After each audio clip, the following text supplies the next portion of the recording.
Hem dünyanın bir rivayet okudum.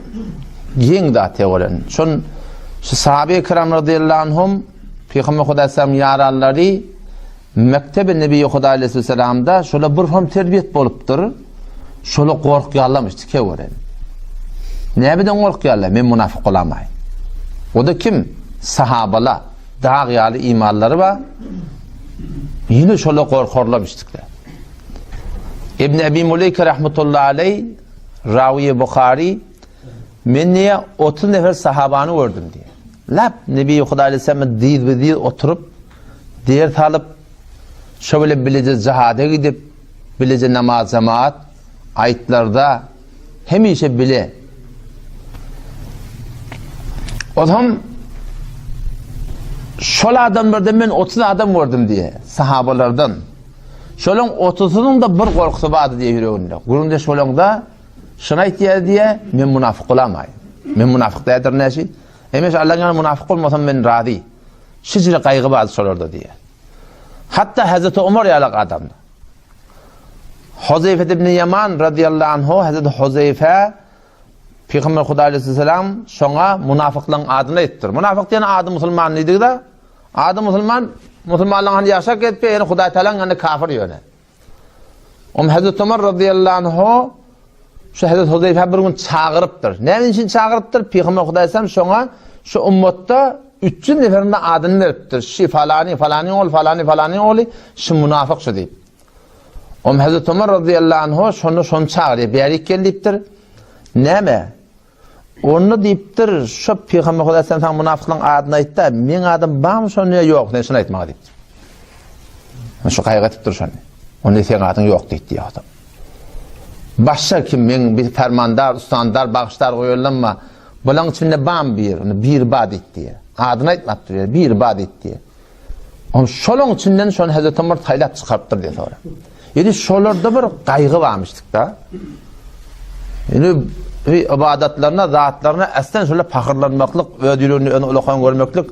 O meseleler ki hiç bir Müslüman geçerim, karşı Müslüman mı, Huda Teala'nın yanında kaygılar varmış şöyle.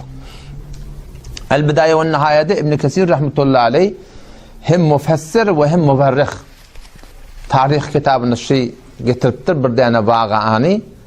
Nebi Huda Aleyhisselam bir yerden geçip geliyken sahabala 3 milyon bulup otuyorlar bir cem Hazreti Ebu Hureyre radıyallahu anh içinde Peygamber Huda Aleyhisselam şu ceme gelip ayıttı diye sizin adağında biri var cehennemde şu dişi dağ yalak dedi.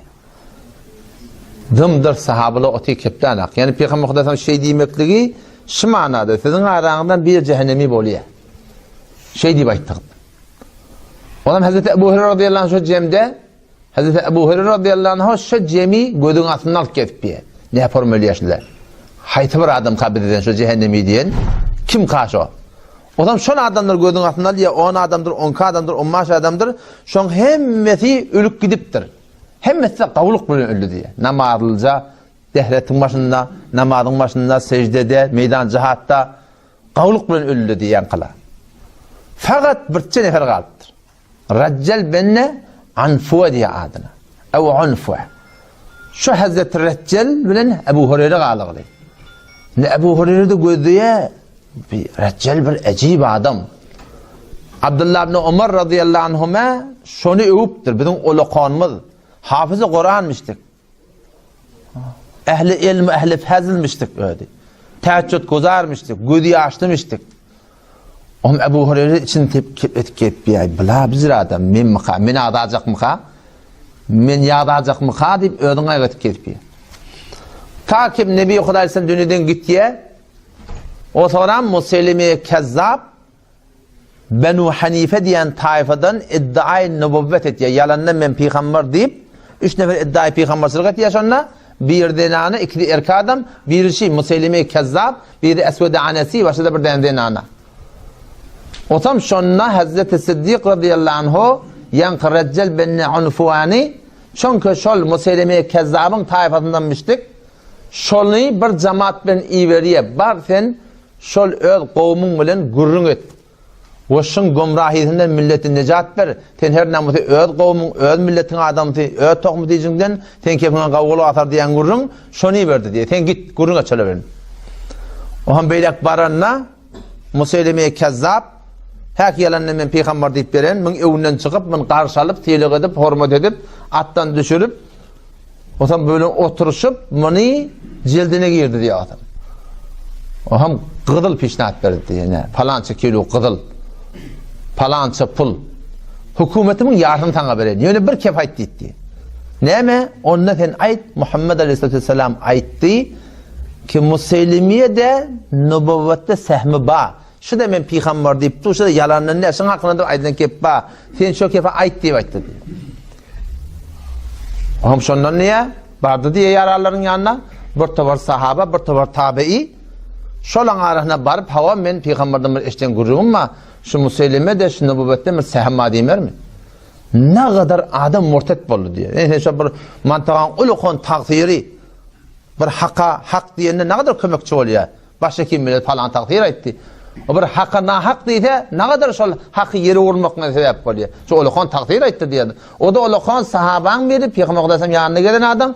Bu da ehli ilmi, fezli daniş, teheccüd güzar, hafızı Kur'an. Şu gelip şey deyip tu Peygamberden ben şeyler bir keveştim deyip ne kadar adamla murtet boldu. 40 bin nefere vardır tanışol. Musaylime kezzabın. Ta ki sonram Hazreti Sıddık radıyallahu anh Hazreti Halid'i veriye. O için Hazreti Vehşi'de başı leşkerin hafızanı Kur'an'ma bir acayip bir mereke oluyor. Vuruşuyorlar, ünçek idik ettiyorlar. Yamaşan dofuluyorlar. Hulata Musaylime kezzabı Hazreti Vehşi radıyallahu anh öldürüyor. O reccelle şu tadı öldürüyor. Tamamla tarımar oluyorlar. Yani o da şibir yeni pullar attı. Ha, ahir vakti biliyor musun? O men şu da aslan bir de nemen belirtiye ki Allah Teala'nın Kur'an'ı aydan görünme. Mebada biz şu bolup verişimizde adamların yüzün gözleyip duruşuna adamların çeh beh deyişine Allah'ın amallar sonunun ne olacak oldu? Rabbim Allah Teala'nın aydan görünün şey Asa Rabbukum eyyerhamekum ve in uttum udna ve cealna cehenneme lil kafirine hasira. Asa Rabbukum umid basın Rabbiniz Allah size eyyerhamekum ki size rahmetsin ve in uttum udna eğer siz iyi de olursanız Allah bizi olur deyiptir. O zaman şu taydan yani şu da aslan bir de şunu belirtiyor ki biz bol perşeminde fakirlerin amallar. Telekadan adam olsun ihtimali var. Ahir demde dolansın, düzelsin, bizden ne kavga olsun belli de. O ihtimal var ki biz dolan öyle. Biz reçellen göğünden meğer hemen. Biz kim akıyım? Mebada gurur, zat vücudumda gelemesin. O zaman çından şunu Allah Tebarek ve Teala'dan dua etmeli Müslüman da oğlum. Yani dua etmeli. Ya Allah bizi sonumuza iman et. Sonumuza Allah hayır et deyip biliyor musun? Bakın şu hakkında Allah Teala mehriban, erhamer rahimindir. Birlerden qarğan, birlerden yalqarmayan, nereden tutacak beldi, nereden başlayacak beldi da. O zaman şu tayda Müslüman da oğlum. Baştaki daşta örtek Müslüman da oğlum. Her bir halatta olun. Hatta kafir olsun, Yahudi olsun. Şunu nazar tahkir bilen koydemeliler. Bolup verişin yigren. Ara xoriyetin yigren.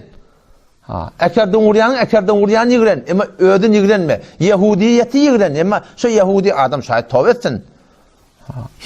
Allah Tebarek ve Teala tevfik versin.